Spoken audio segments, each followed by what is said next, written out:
Welcome to the Subway Conversation Chat.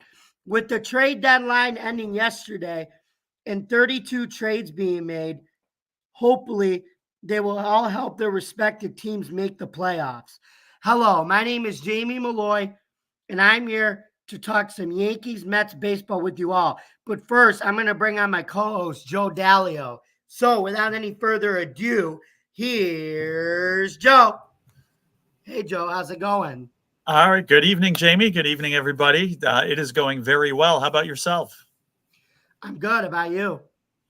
There is so much to talk about with, both our teams going, with trades happening all over the place. Some that we expected, some, maybe we expected to happen and didn't. Um, so a lot to talk about there. And I can't wait. Hopefully we can, squeeze it in an hour show here, which I'm sure we can. But I'm going to throw it over to you. Let's not waste any time, and we'll have you start here. So, you can explain what's going on in the Yankees world, and perhaps how things all of a sudden are a bit more jazzy at Yankee Stadium as well. So why don't you get us started with that tonight? All right. So anyway, let's start out with the injury report. But first, I want to say to all of our fans out there, I know you guys love trade deadline. It's like Christmas morning where you're excited, and some things you get on your list, but you don't always get everything. Or as the Rolling Stones used to say, it's kind of a combination of Queen saying, I want it all and I want it now. But then you also have the more realistic Rolling Stones saying you can't always get what you want. So it's a combination of those two plus Christmas morning where you don't get everything on your list. But anyway, moving on to the injury report, we begin with some exciting news, Yankee fans. Giancarlo Stanton is back. That's right, folks. Finally, Stanton Island was reinstated off the injury list. Get a little fist pump action going on there. There you go. I like it. Tiger Woods fist pump. Yeah. He finally played his first game with the Yankees Monday as a DH, or in long form, designated hitter. While he didn't have great numbers at bat, that's expected, he looked good for his first time back since June 22nd against and the home of the Braves. While utility player Jahmai Jones was designated for assignment to make room for Stanton's return. Next, we're going to talk about our ace, reigning AL Cy Young Award winner, Garrett Cole. Cole was scratched from last night's game due to what the Yankees called general body fatigue. The Cy Young Award winner has had problems coming back from his last start on July 24th. At Yankee Stadium against the Mets, he was credited with 6 runs and 8 hits in 5 2/3 innings. The right-hand pitcher said that he is very fatigued and grinding a little bit, while Yankees manager Aaron Boone said that Cole has been also dealing with a stomach virus. And we have a quote here from Mr. Cole. It's just about putting a little more gas in the tank and being in a good position to take the ball next time and the time after that.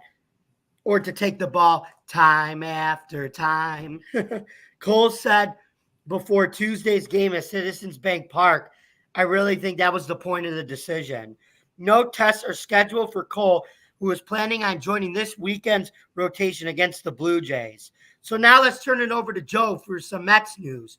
Joe, what's going on in Mets land? All right, we got a lot going on here. Now, the good thing about Cole, they're not talking about arm problems, which is what kept him out for half the year.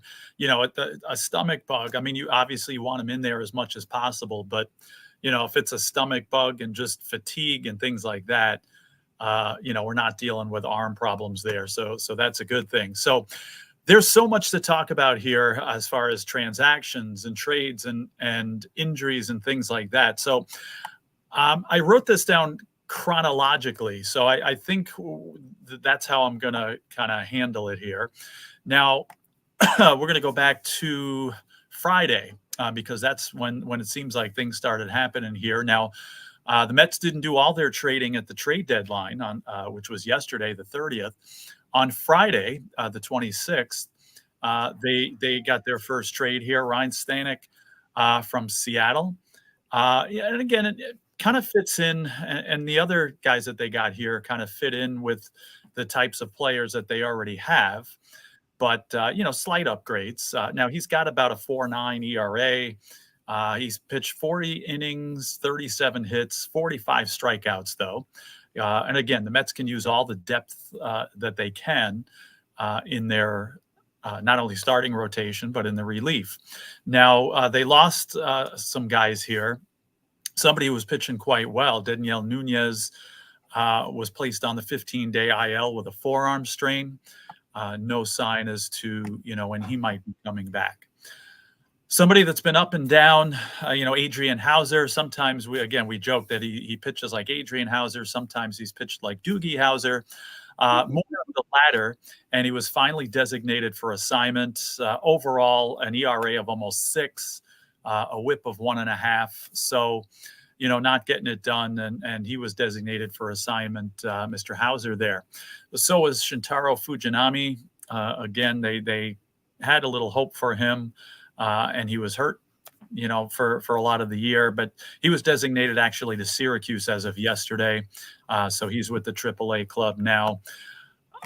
One of the sadder stories here to happen in Mets land. Now, we've been waiting all year for Kodai Senga, and finally the ghost appeared for one magical game. This was Friday, actually, the 26th. Very exciting to have him back, adding, again, that depth that we were talking about to the starting rotation, and again, the Mets rotation has been doing, again, better than expected this year. But, we're getting to the point where we're almost 2/3 of the way done through the season. And it's like, how much longer can these guys sustain that? Hopefully all season. But again, the more guys you have in that rotation, the more you can kind of spread the wealth a little bit. The Mets already lost Christian Scott, and I'll have more information on him in a second. But again, breath of fresh air to get Kodai Senga back. He pitched very well. He's pitching 5 innings that first game back, 2 earned runs, 2 hits, 9 strikeouts. So this was the Kodai Senga that we were waiting for. And then going to get a ground ball, tweaks his calf muscle, and that could be it for this season for Kodai Senga. They're saying maybe, if the Mets make the postseason, that he can, get back in time for that. But they're saying that, even though he's on the 15-day IL, that could be it as far as Kodai Senga. So we waited so long to see him back, and we might be waiting even longer and through an off season now. So because of that, the Mets called up Tyler McGill, somebody who was doing pretty well in the beginning, but then was sent down. And so he got called back up. We'll go over his stats a little bit later on. One pickup that I really like for the Mets, and again, this was a couple of days before yesterday's trade deadline. This was over the weekend. They traded Tyler Stewart, again, just one of those middle relief pitchers that nobody's really talking about, to the Nationals for a guy named Jesse Winker, who's had some decent success in the last few years here. And I like it because, no offense to DJ Stewart, who the Mets had as kind of a left-handed outfielder, he was doing okay, but I think Winker is definitely an upgrade. I mean, when you look at the stats, DJ Stewart had 5 home runs, 19 RBIs, and about a 624 OPS. The Mets actually sent him down to Syracuse, by the way. But when you look at Winker, he's got twice the home runs. He's got 11 home runs, 45 RBIs. So basically, almost double in all of those statistics there. Now, Winker probably getting more playing time, but still, 792 OPS for the season. So again, I think that's a nice upgrade that the Mets got, really for not giving up, much. No offense to Tyler Stewart on that. Some other progress here. Sean Reed-Foley, who had like a 1.66 ERA and was doing quite well in that middle relief core. He is getting a rehab starter. I think he got the rehab start with Brooklyn, the A team. And today, I think he's due to pitch with the Double-A team in Binghamton. So it'll be good to have him back. And again, just adding to that depth. Somebody who's been struggling, Jake Diekman, he got designated for assignment. So no, I don't have any update as far as where he's going to be going. Another trade that they got at the deadline yesterday, Tyler Zuber from Tampa Bay. He's only pitched a couple of games this year, so we'll see what happens with him. And finally now, as far as trade deadline stuff here, they got a starter, again, talking about that pitching depth, a guy named Paul Blackburn from the A's. And again, didn't have to give up much for him. Now, Blackburn has pitched 9 games. He started off pretty well, but then was out for a couple of months because of a foot injury. But again, like I said before, pretty much in line where the Mets starters have been statistically. Now he's pitched 9 games, 51 innings.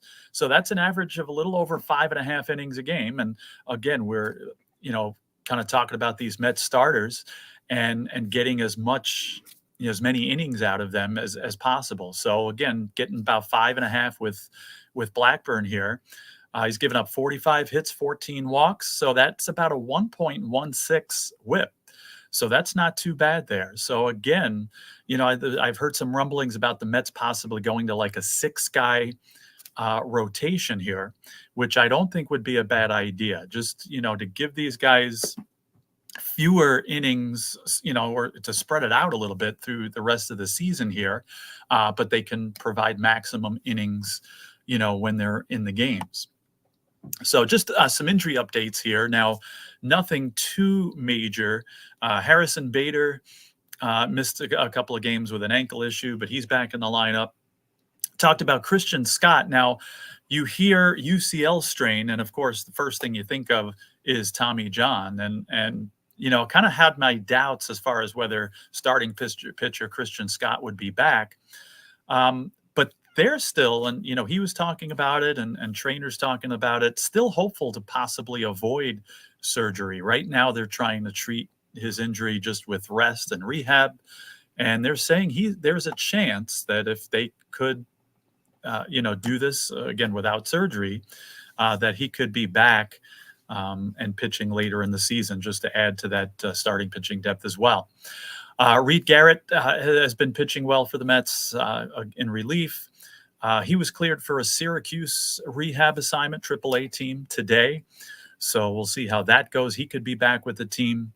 Francisco Alvarez missed a couple of games with some shoulder soreness, though he did play today. So he's, again, back in the lineup. Now, speaking of today's game, Brandon Nimmo left. He fouled the ball off his foot, had to leave the game, and even had x-rays done, and those x-rays are negative. So he's going to be day-to-day. And again, the Mets have a lot of games coming up here. We'll talk about that later. So he may miss some time. Again, they're calling him day-to-day right now. And somebody who's been out for a while now, Starling Marte, is reporting next week for a rehab assignment in St. Lucie, which is the A team there, one of the 8 teams. So, he's going to be rehabbing and hopefully getting back into the lineup shortly. So a lot to talk about there. Again, overall, and again, we may talk more about trade deadline later, but I think the Mets made some good moves without really having to give up much. And I think just adding to depth and maybe, some small upgrades, in the pitching rotation and the relief. And, again, as far as outfield, which they were looking for outfield help, and I think they got decent help without having to give much up. Not a bad performance by the Mets trade deadline. And I guess I'll say this now, I mentioned it on our open mic show last night. My favorite trade of all for the Mets this trade deadline is the one that they didn't make. And of course, you may know already who I'm talking about. There was rumblings, all season long. Some guy named Pete Alonso still not signed, at the end of a contract.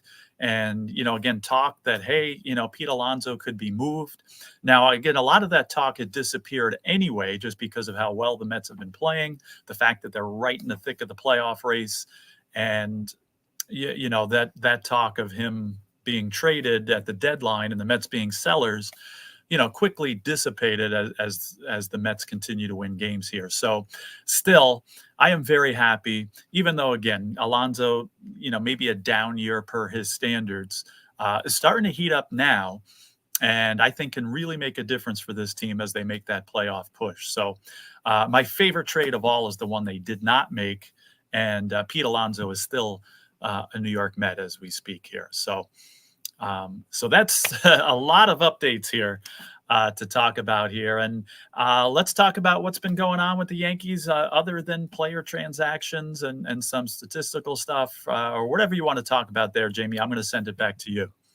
Well, thank you, Joe, and I'm glad you are, because we get to talk about one of the best trades that the Yankees made. And Marlins fans, you're going to want to sit down for this one. Yeah. New York Yankees talking about Jazz Chisholm Jr., or as I call him, Jazz. The Yankees added some jazz to their lineup early into the trade deadline. And I said it, Joe, yesterday, you were going to get sick of me doing that, but I'm not going to get sick of that. No. The Yanks acquired outfielder Jazz Chisholm Jr. from the Miami Marlins for 3 young prospects. The Yankees are clearly in buyer's mode as their quest to win the World Series this year lives on. The 26-year-old made a deal with then owner Derek Jeter, who we know was a Hall of Famer for shortstop for the Bombers. He has fit, just so we're clear, we're talking about Jazz Chisholm has fit on this team. Derek Jeter definitely fit with the Yankees years ago. Yeah, but anyway, in 2024, Jazz Chisholm Jr., he has fit in this team tremendously, already playing outfield and third base while already hitting 4 home runs in 3 games, as our producer Adam mentioned last night on Open Mic that he's got him on his baseball fantasy team. What a pickup that was already, right? With 8 RBIs and 5 runs. So to me, this is actually a great trade for the Yankees, and it's also good for the Marlins in the short term too, as we talked about, Joe, because the Yankees had a speedy and powerful hitter is also known as a utility field player, and he can help the Yankees win their World Series now. Meanwhile, the Marlins are getting a hot catching prospect, and then the 2 other prospects that they can kind of groom long term that have a better shot at making the Marlins than they did with the Yankees. Mm-hmm. So the Yankees are good now, but if the Marlins can groom these prospects right, like you said, they could be a competitive team in the next few years with the record 14 prospects that they got. And from what I saw, that they seem like pretty good prospects too. So, a lot of these, it depends on management. There's a particular team out there that's not doing too well called the Chicago White Sox, who had all these prospects and were supposed to be a perennial contender like the Astros, like the Orioles. And we see what's happened there. So you still got to manage these guys well and develop them. So, it'll be very interesting to see how the Marlins do. But yeah, to get a lot of prospects like that, then that should be good for them. Even though it didn't work out for Chicago, I always say this: the great thing about buyers and sellers is when you're a winning team, you can never apologize. You never apologize giving up prospects for reading out talent. And when you're a seller, you can never apologize for getting more prospects. That's right. Even with the White Sox, you can never apologize for getting enough when it eventually works out, but still. And Joe, we talked about it. I'm a Sabres fan, and I'm not apologizing for all the prospects that they've gotten. So anyway, here are the trade details involving the acquisition. Yankees receive infielder, outfielder Jazz Chisholm Jr. The Marlins receive second base shortstop Jared Sermon, the New York Yankees number 19 prospect. Augustine Ramirez, catcher, New York Yankees number 20 prospect, and shortstop Abraham Ramirez. Why not go for it, Yankees? As mentioned, the Yankees are buying for another World Series championship while the Marlins are looking to rebuild their farm system and possibly develop these guys and have them make their way up to the big club and get immediate playing time as young players. So, Joe, what do you think of the Yankees trading a small trio of prospects for a big jazz ensemble? You know, I like the trade for the Yankees, and we've talked all season long on this show how that, you got to be careful. You're trying to sign Soto next year and save some, money for potential other free agents if for some reason Soto does not end up there. So you wanted to make a splash and you wanted to solidify, your opportunity for a World Series here. At the same time, not giving up a ton of prospects and not taking on a big contract. So I think the Yankees covered all of those bases. I mean, they gave up some prospects. So again, it's a win-win. I mean, the Yankees get a player that, again, could help them towards that World Series push. We talked about the prospects that, the Marlins are getting, not only in this deal, but with other deals. And, again, the Yankees made the splash that they needed to make, but they didn't put the future in danger either. Again, there's still, the payroll. I'm not saying it's, a dirt cheap, and low payroll, but I don't think they put themselves in a position where they can't pursue, other free agents or, again, the ultimate free agent. I've said all along, I think, task number one is to sign Soto and keep them in there for a while.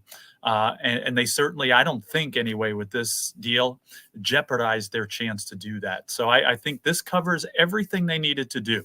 They got somebody to help them now. They stayed financially responsible generally. They didn't give up, a ton of the farm. And they're still in a position to make moves later on. So I think that's a very good move. And we see how it's panning out so far. Excellent move, and it's a good move. It's a win for Jazz too, because, he goes from the worst team in the National League to now a team that's got a chance to win the World Series. And, the Marlins had decent teams. I believe he was on the team that was a wild card a few years ago. So I believe he's gotten a chance to be in the playoffs, but this has got to be a major breath of fresh air for a team that was going nowhere. And now all of a sudden on a team that has a chance to win the World Series here. So again, it's a win for everybody involved and the fans, of course, Yankee fans as well. It's a win for you as well. So all around, covering every base, I think everybody wins with this deal. Yep. So anyway, now we're going to move on to another acquisition, Mark Leiter Jr. The Yankees acquired right-hand reliever Mark Leiter Jr. from the Chicago Cubbies for 2 prospects. In return, the Cubbies will receive reliever Jack Neely, the Yankees' number 22 prospect, and infielder Ben Cowles, ranked number 29th.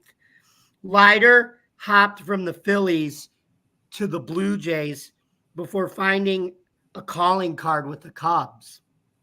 In the last 3 years, the righty gained a reputation as one of Chicago's productive late-inning pitchers, with his bread and butter pitch being the splitter to get lefty hitters out.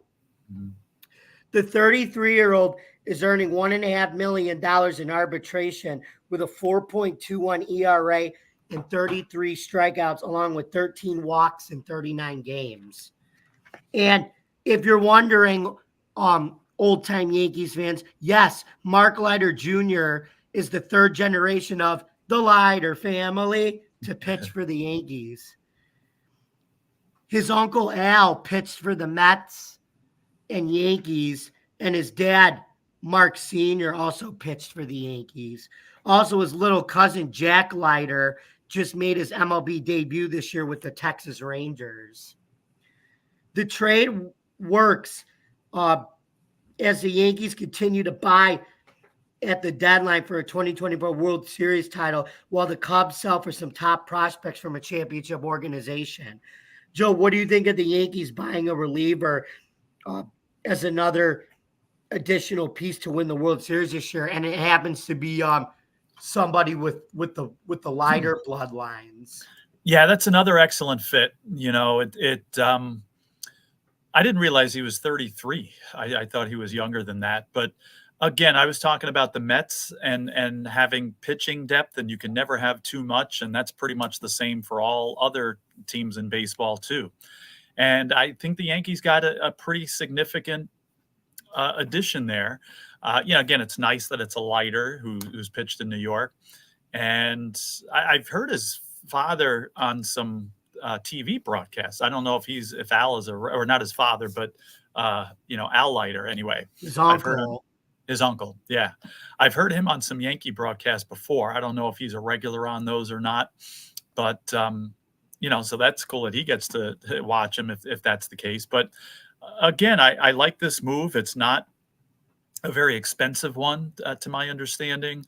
It doesn't seem like they gave up a ton, and it's not going to create any cap issues. And again, he could be a very valuable piece and a very valuable, depth asset in that bullpen. And again, he's having a decent season this year and can make a big difference and help the team move forward. Yeah, he's already a naturally good pitcher on his own, but it's also in his blood too, which helps. Right.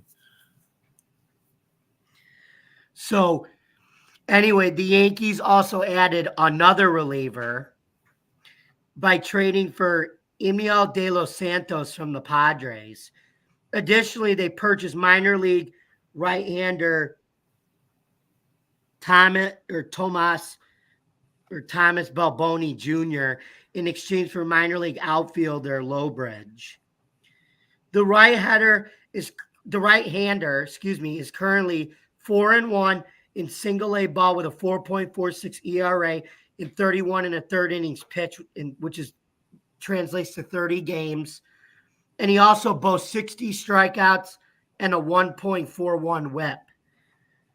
Also, as for the 28-year-old De Los Santos, he was 1-2 with 1 save and a 4.46 ERA in 44 appearances for the Padres. Additionally, De Los Santos carries a 10.7 strikeout per 9 ratio and a 28.2% strikeout rate. While his numbers looked mid with the Padres, he brings with him a high fastball and wicked strikeout pitches that should help him make headlines in the media-driven New York City market. Mm-hmm. Joe, what do you think about this addition by subtraction acquisition here? Yeah, I'm going to be honest. I'm not as familiar with that one. I know the Padres picked up some big-time relievers, so perhaps he was expendable, to them. But yeah, like you said, I mean, if somebody throws that hard in the New York market, if he can wow them and again, just add to the depth that they have, the Yankees bullpen's been solid all year, but we'll say it again. You can never have too much pitching. And so to get somebody like this that could certainly help, I think is an excellent move on their part. Again, admittedly, I'm not, it's a name that I haven't heard and I'm not that familiar with it. But, certainly, again, just another piece that they have now available to them. And guess what? We want to take the time to notice we have a comment here from Brummelstein on our Twitch stream. He said the Cubs should have won the game at 8:21 p.m. Thank you for the comment. As always, keep them coming. If you wish to comment right now, don't forget, just comment right below. Post a comment on our StreamYard. We always appreciate them. Yes, we do. Anyway, the New York Yankees fans noticed some uplifting injury news this week. Manager Aaron Boone informed updates. Well, Giancarlo Stanton is already back, but he informed updates on Jason Dominguez as he is getting closer to return. So anyway, Dominguez has progressed rather swiftly. He suffered an oblique injury just days before Stanton went down, which made things harder for the Yanks during a month of tough sledding. Dominguez, by everyone's surprise, was regularly activated and joined AAA Scranton for the weekend series. He'll be batting leadoff on Friday night, and seems he may be called up to the Yankees pretty soon. Imagine you got Stanton back, and then you add Jason Dominguez with. You add a little Martian to the Jazz, and then yeah, there you go. So, Joe, what do you think of Dominguez coming back to AAA so quickly from his injury, and thoughts of him coming back to the Yankees as soon as possible? Well, that's good. It's excellent for them. Now, you're talking about people coming back from injury. Now, I know it's been a while since he's been back and been struggling, but some guy named DJ LeMahieu, I believe, had like 7 RBIs last night or the previous night. So, you get if LeMahieu can keep, playing at a high level, and then you get a guy like Dominguez come back, and then, Giancarlo doesn't get broken again. Somebody blow on him and he'll be on the DL again or the IL. But, if all these guys can be in the lineup and produce, then that's good news for Yankees fans for sure. Yeah, and LeMahieu also hit a grand slam today against Philly in their 6-5 win today. They swept the Phillies. How about that? The Yankees. That's amazing. Now, it was today the day he had 7 RBIs, or did he have the grand slam and have 7 the night before? I remember seeing he had 7 in the one game. I don't know if you would know. I think it was today. All right, so maybe it's today that I saw he had 7 RBIs, but still, that's if he gets, if you get anything close to the old DJ LeMahieu, that's going to be pretty impressive too. And Dominguez comes back, and again, Stanton plays like Stanton and stays in the lineup. It's going to be pretty exciting for you guys. Very exciting. So anyway, let's turn it over back to you again, Joe, for some more Mets news. Joe. All right. Now, mixed results. Now, last week's podcast, I said, you got they were playing a 7-game homestand against 2 good teams, 2 teams that, not at the level maybe they were playing at last year. Of course, we're talking about the Braves and the Twins. But again, an opportunity for the Mets. And I said, if they can go 4-3 on this homestand, I would be happy. Of course, I would accept anything more than that. And exactly that's what we got. All right. The Mets went 4-3. They split the series against the Braves. Now, that one was a little disappointing because they won the first 2 games. I was like, oh, my goodness. And, they were on such a roll and thinking maybe we could take 3 out of 4 in this Braves series. But the Braves did win the next 2. But again, nothing wrong with a split against the Braves. And they took 2 out of 3 against the Twins. They took the first 2 and lost today. But still, they got that 4-3 at least, which is what we wanted. So they outscored their opponents 34-29. Now, that's a little bit of a mirage because they scored 15 the other night against the Twins. So, based on the 34-29, they outscored their opponents almost 5-4. But really, you take out that 15-run performance, and that's 19 runs in 6 games, and that's just a little over 3. So again, not to take away from that, but still that 15-run game, kind of makes it a little bit of a mirage, but still not too bad. So some hitting stars here. Mark Vientos continues to excel. 3 home runs this week, 7 RBIs, a 10-16 OPS. Pete Alonso did pretty good. He only hit 200, but productive hits here. 2 home runs, 4 RBIs, and 870 OPS. So again, those hits are big hits when they need them. Kind of the same for Lindor. He had only a home run and 3 RBIs, only hit 179. So a down week for Francisco there. JD Martinez, nice week. He had 7 RBIs this week with a home run. He batted 300 and had an 875 OPS. So he'd been slumping a little bit, but nice week for him. A guy that's getting a little bit more time, Ben Gamel, that they picked up. He only had 5 at-bats this week, but he had a couple of hits, 900 OPS in those 500 at-bats. Jeff McNeil, we talked about how he had been, hitting the ball hard, not getting the results from that. And the last few weeks, he's been on a roll. That roll continued. He had 4 RBIs this week. His batting average was 320, 773 OPS. So he's getting on base there, obviously. And what I noticed about him is just the confidence. He looked like Jeff McNeil that won the batting title a couple of years ago. And now, you could see, even though he'd hit the ball hard, he'd get outs, a month ago earlier in the season, and you could just see the downcast, frustrated, what am I going to do look on his face.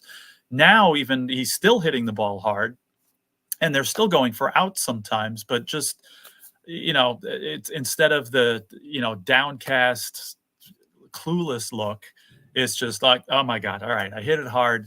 I'll get it next time, because those results are starting to catch up. And again, he's batting average is going up, and he had another excellent week here. I mentioned Francisco Alvarez was out a couple of games because of the shoulder. Luis Torrens, though, doing an excellent job when he needs to step in. He had 3 RBIs this week at a 455 batting average and an OPS over 1,000. He had like a 1045 OPS. So some good performances there for the Mets hitters. Now, we talked about the Mets starters, and I had made a comment before that somebody on the Mets broadcast and some other people have made. Now, these guys have pitched over their heads overall, and they've given the Mets, I think, more than they expected.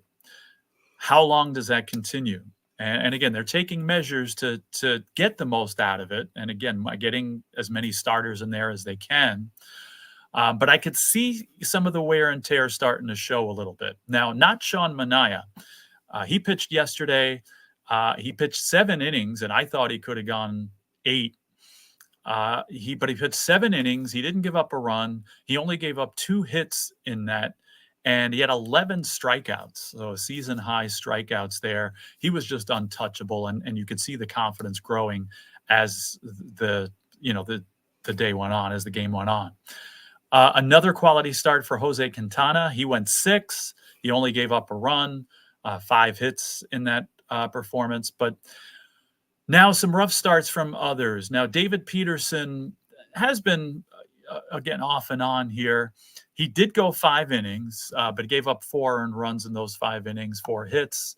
Did get 7 strikeouts, though, so not an awful start there. Now, I mentioned that they brought up Tyler McGill, and he pitched 2 games. He started one of them and then pitched long relief, I believe, today. Now, not exactly impressive. In those 2 games, he pitched 8 innings. But gave up 5 earned runs, 8 hits in those 8 innings. Concerning, he gave up 3 home runs in those 8 innings. So that's something to keep an eye on. Luis Severino had 2 rough starts. In the 2 starts, he only pitched a total of 8 innings and gave up 8 earned runs in those. So again, somebody who hasn't pitched a lot in the last few years because of injury. I don't think this is injury. I think this might be fatigue and, again, things starting to catch up with him. His batting average against this week, his opponents hit 371 against him. So he got clobbered in both starts here. Now, let's go to some of the positives again here. Jose Butto, he's been my favorite pitcher all year. He, started for the Mets and did well. Had some control issues and then was sent back down when some of these other guys like Peterson and McGill came back. I was a little disappointed with that. But since the Mets have brought him up, he has been a revelation in that bullpen. He's been pitching long relief and doing so very effectively. He pitched a total of 6 innings this week, only gave up 1 earned run, 4 hits.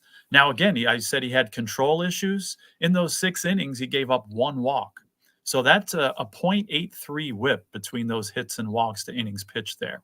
And his opponents only hit 182 against him. The question, though, that's being asked is, should he be starting again? I would say keep him in the bullpen unless it's absolutely necessary, especially if he keeps pitching like this, when they need more than an inning or two out of somebody in there. But that's a question. I mean, you got this guy up your sleeve. If either, somebody gets hurt in the starting rotation, or, guys like Severino, Quintana, whoever start to wear down and really can't go much anymore. You have somebody like that there for that. But hopefully they stay in a spot where they can use him in the bullpen as they are, because he has been super effective. Other solid relievers here. Danny Young pitched 3 innings, only gave up 1 hit, 6 strikeouts in those 3 innings. Alex Young, couple of innings, no hits. Some guy named Adam Ottavino, who has been struggling a lot lately. They've been kind of using him in earlier situations, mid-relief instead of later relief. Certainly seems to have helped. He pitched 3 innings, gave up 2 hits, no earned runs. And Edwin Diaz, kind of quiet, 2 1/3 innings pitched. Didn't give up a hit, though, and he did get a save out of one of those games. So that's it statistically there. Now, the Mets have a little bit of a difficult road trip coming up, not so much as far as the teams that they're going to be playing, but it's a 10-game road trip. A lot of travel involved. Now, listen to this. Now, starting on Friday, they're going to play a 3-game set in Anaheim. They're going to play the Angels for 3. Now, again, the Angels are, one of the teams that are pretty much out of it in the American League. So you would figure and hope that the Mets could take 2 out of 3 of that. Now, here's where it gets a little tricky. On Monday, probably after the game Sunday, but Monday, the Mets have a makeup game with the Cardinals, one that got rained out from an earlier series, that they have to fly to St. Louis for that one game. And then Tuesday through Thursday, then they got to go back to Denver and play a 3-game series against the Rockies. Now, again, are the Rockies the worst team, or them and the Marlins the worst team in the National League?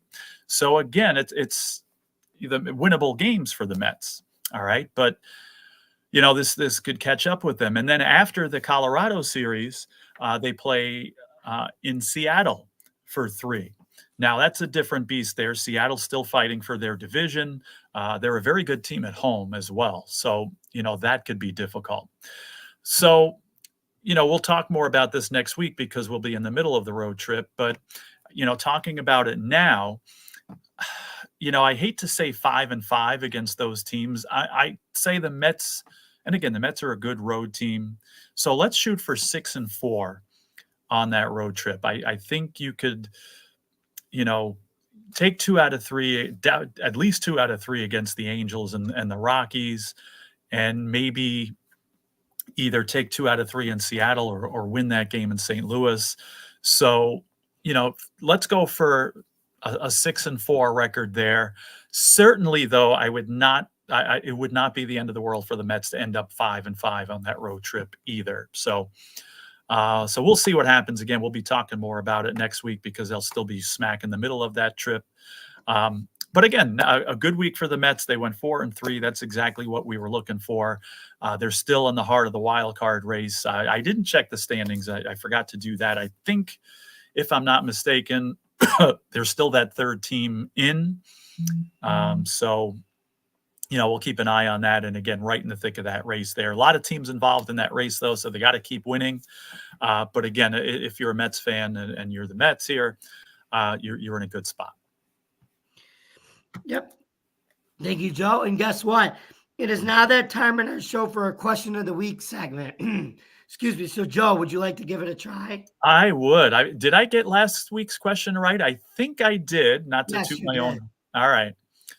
So we'll go for the winning streak. I don't think we got any Joe DiMaggio streaks coming here, but we'll try to keep it going. All right, Joe, here's your question. And I'm hoping that you most likely will get this one right.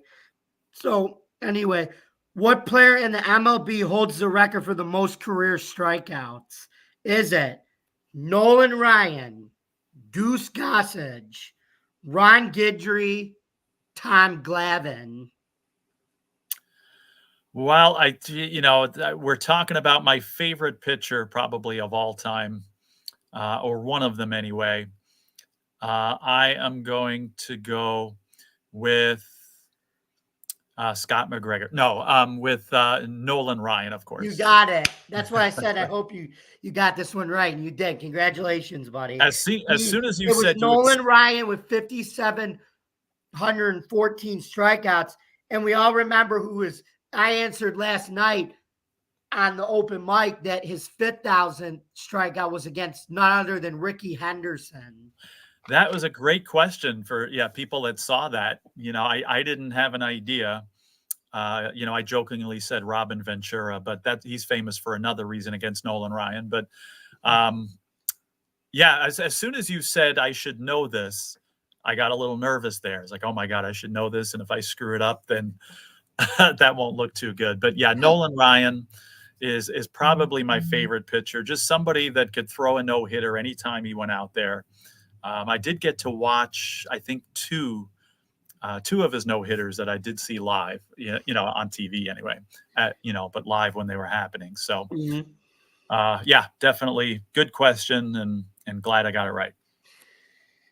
Yep, and this actually transitions, that answer of Nolan Ryan actually transitions well into this next story, as we got possibly the Nolan Ryan of 2024, Paul Skeens' milestone. When is this guy not making milestones? I mean, well, he made a milestone.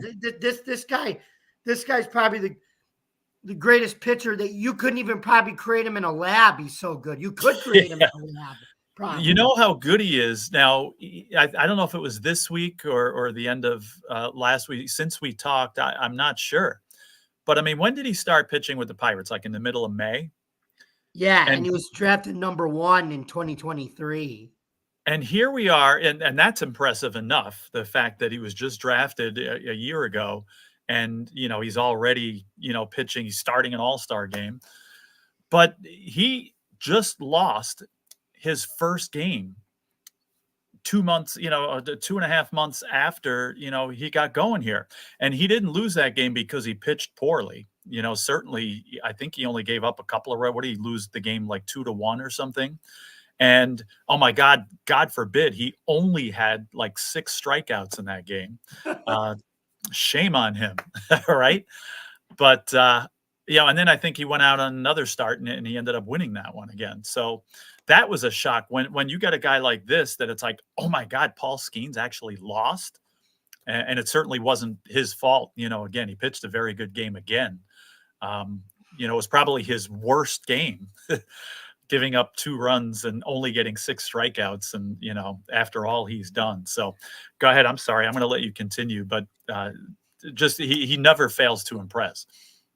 It is impressive, but also, Joe, it's kind of the new normal now, because as we know, like back in your days, like the reason why it took players longer to make the bigger leagues was because back in our parents' days, the training regimens weren't the same. Guys were coming in more out of shape, so they had to use spring training and training camp and all this other stuff to get into shape. But now in Paul Skeens' days, they're already coming in shape. They're training harder and they don't have to use it to get in shape. So that's why they're able to make the big leagues quicker. You're trying to say guys like David Wells and Sid Fernandez were out of shape? I don't know what you're talking about. But yeah, very different times now, but it's still impressive stuff. And it's kind of the reason why you saw teams like the Yankees just load up on pitchers now for their farm system, including one Ben Hess in the first round, who can elevate his fastball up to 98, 99 miles an hour. And they drafted him at 26 overall. And he could be another steal like Paul Skeens, where he makes the Yankees quick. He's already playing in low single. He's already set to make his debut in low single A in this September, which is good. Yeah, you've talked about it a lot on this show. I think you're right that's going to be more of a norm. We're going to see a lot more Paul Skeens situations now as time goes on. Maybe not the production of what he's doing, but at least getting to the big leagues quicker than in Right. past generations. So Exactly. anyway, Pirates rookie Paul Skeens made more history last Monday. With his strikeout of Astros first baseman John Singleton, the rookie flamethrower already has 100 career strikeouts in just 13 starts. Wow. That's amazing. I don't even think Nolan Ryan, your hero, ever did something like that. Right. But That's like anyway, 7.5 a game to start. yeah. Per the Pirates social media account, Schemes became the sixth player since 1893 to record 100 strikeouts in 13 games or fewer. And earlier in July, Skeens was the fifth rookie pitcher to start in an All-Star game since Hideo Nomo in 1995. And again, folks, if you watched our open mic last night, I stumped everybody with that trivia question. Which was an excellent question. And just so our audience knows too, Joe here was not watching baseball back in 1893, in case you were wondering. But go ahead. Neither was I, but the number one overall pick in 2023 is off to a rare blazing start since arriving to the big leagues.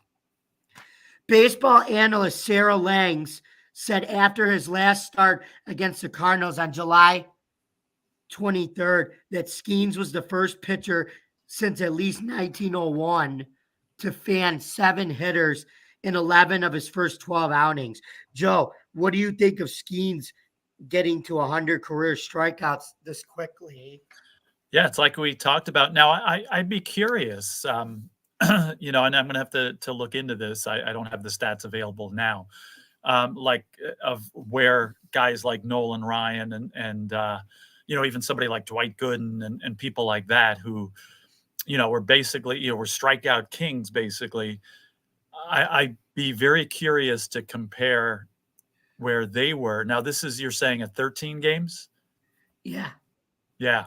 So I that's something that I guess I got some homework to do after this podcast because, I'd be curious to see where they compare as well. But, I hope he keeps it up because it's exciting.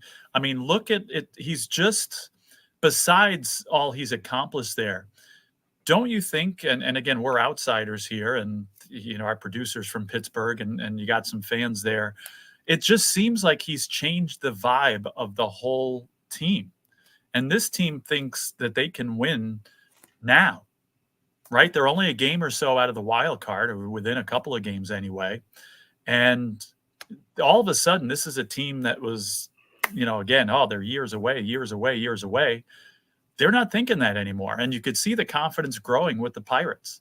So I think Paul Skeens himself and what he's done has an awful lot to do with that. Now, again, he's not the only good player on that team because, you got a lot of guys playing very well. And, but again, it seems like him coming in there and what he's doing has just transformed the whole culture of that team. I would agree with that. The Pirates have always been a young team. They were young last year, young a few years ago, and they're young again. But now they're finally starting to be a winning young team. Now it seems like, it looks like with Skeens and Jared Jones when he comes back, it's starting to round into form. Right. And if I'm a Pirates baseball fan, even if they don't make the playoffs this year, watching baseball in Pittsburgh is fun, this summer. And like I said, if I was a Pirates fan, I would just very much enjoy watching that. I'm not a Pirates fan, and I like seeing what's going on there. So It's definitely transformed. So anyway, let's talk about something, Joe, that we all thought was going to cease. Well, actually was going to cease to exist. But I guess he ceased the non-existence as Dylan Cease pitched a no-hitter. How about that, Joe? A no-hitter in 2024, even with the pitchers being coddled and deprogrammed into thinking they can't do it. And Dylan Cease just basically pulled his inner thing and said, yes, we can. I was very happy to see that. Now, if I'm not mistaken, That's the second no-hitter that's been pitched this year, like as far as real no-hitters by one pitcher. Somebody on the Astros, I think it was this year, like very early, first week of the season even. I think an Astro pitcher had one. But yeah, we just talked about it a week or two ago, right? It's so sad that, and unfortunately, it still seems like it's going in that direction. But, how sad that the no-hitter was going to become extinct. But Dylan Cease said no to that. And great to see. I wasn't a lot of times, on MLB, you get like the no hitter alert and you can kind of track it. I had no idea until the following morning that this had happened. But very happy to see that. And he's pitching tonight, actually. So it'll be, I think this is his first start after the no hitter. So a lot of times pitchers don't do so hot after those no hitters. So I'm very curious to see, how he does against a tough lineup in the Dodgers here as well. So stay tuned. It'll be curious to see. I think that game just got started. Mm-hmm. Anyway, finally, we have a actually, this is our second no-hit. Finally, another no-hitter this season. San Diego Padres starter Dylan Cease's no-hitter marks the latest high point in his career with the Padres. It was a matter of when, not if Cease would pitch a no-no. Mm-hmm. Since 2021, Cease has recorded an astounding 11 starts of at least 6 innings with only 1 hit allowed. This is the most starts by any pitcher in baseball over that span. And only 5 pitchers in MLB history have recorded more in their careers. Nolan Ryan, Randy Johnson, Justin Verlander, Bob Feller, and Blake Snell. Cease took the mound 90 minutes later than expected, but delivered a performance that was right on time. He threw a career-high 164 pitches across 9 innings with 3 walks, 9 strikeouts, and, of course, 0 hits allowed. Along with the no-hitter, Cease becomes the first pitcher ever to complete at least 6 innings with 1 or 0 hits allowed in 3 consecutive starts. Wow. Cease's no-hitter is a living proof why pitchers should still pitch a full game without being deprogrammed into thinking they can only go 4 or even just 5 innings. So, Joe, how about that? A second no-hitter that Cease did all on his own. Thoughts? Love it. And hopefully we keep seeing them. I think he's only the second Padre ever to pitch a no-hitter. And I think the first one wasn't too long ago. But because I know the Mets had gone such a long time before anybody ever pitched a no-hitter for them. And, of course, they only have the one from Santana, about 12 years ago. But and I think this was only the second one in Padres history. I'm not sure who had the first one, but again, if I'm not mistaken, it's only the second ever.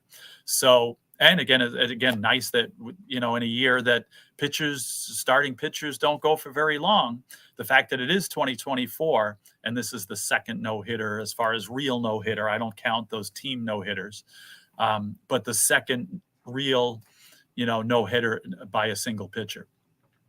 Bring more on. I'd love to see it. Yep. Well, it looks like we come to the end of our show. So, Joe, where can we find you on social media on Wednesday, July 31st, 2024? Yes, I know, folks. Tomorrow's August. How crazy is that? And, I'm a teacher, and there's a meme out there, based on the Encanto thing. We don't talk about August. So that's like the Sunday portion of my summer vacation is now about to start. But anyway, it's been a great summer so far. You can find me on Joe Dell Sports on Twitter X, for some information there. Yep. And then you can find me, yours truly, on Bill's Chat 1 at Bill's Mafia Chat.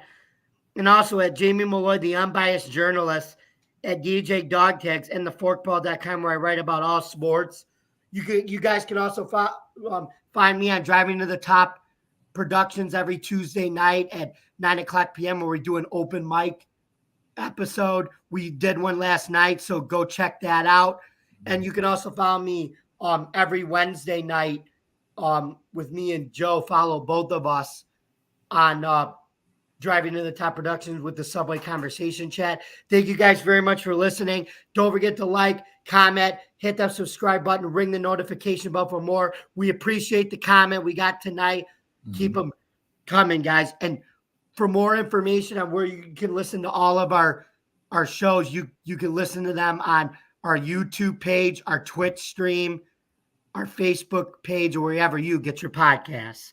Thank you very much for listening, folks. And your attention, please, ladies and gentlemen. You've been listening to the Subway Conversation Chat with Jamie and Joe.